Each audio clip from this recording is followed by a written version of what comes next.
Hey there, friends. I hope you all had a wonderful Thanksgiving with your families. I know we all have a lot to be thankful for. I'm wondering, have you ever turned on the television to watch your favorite show only to realize it was one that you've seen before? We call those reruns. Or maybe you're going for a bike ride and your parents give you the same old speech every single time and the same warnings. Stay safe, stay out of the street, watch for cars. It sounds like it's over and over and over, right? Or maybe you're in Sunday school and the story for the day is David and Goliath. And you think, oh, I know this story, I've heard it a million times. Well, if you read today's scripture, the scripture that goes with today is found in Mark chapter 8. And if you read that, you might start to have the same kind of feelings. Mark 8 starts with a large crowd that has gathered to listen to Jesus again. This time it's about 4,000 people. And everybody's getting hungry, and they're kind of in the middle of nowhere with no food. Is this starting to sound familiar? Just a couple weeks back, we read about Jesus with a crowd of 5,000 people, right? And they had no food then either. Well, now it's happened again. And again, the disciples are not prepared. They don't have enough food for 4,000 people, and they start to get worried.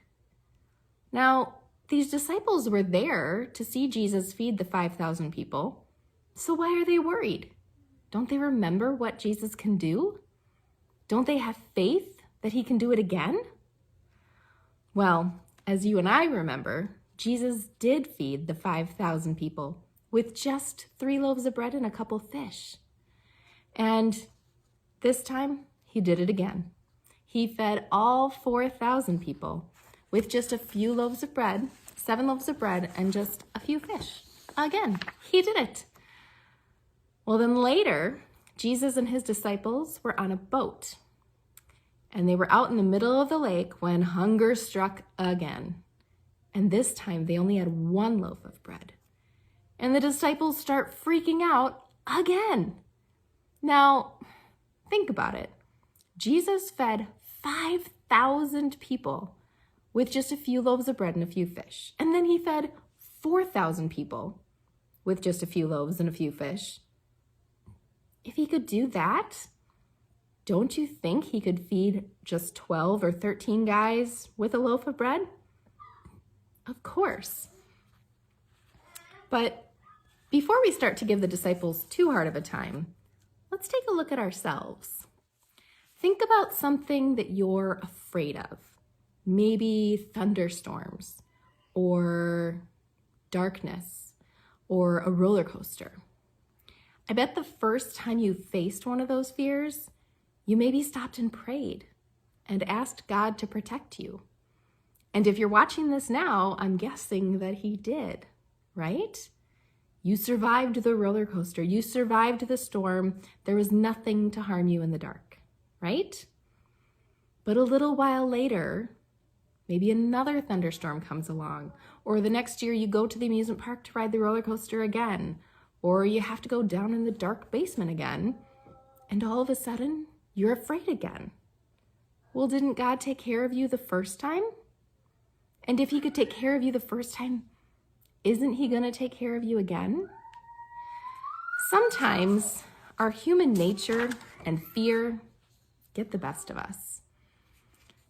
You know, even though we know in our heads that God can protect us and that he's protected us in the past and provided for us, our faith just isn't strong enough to take away the fear.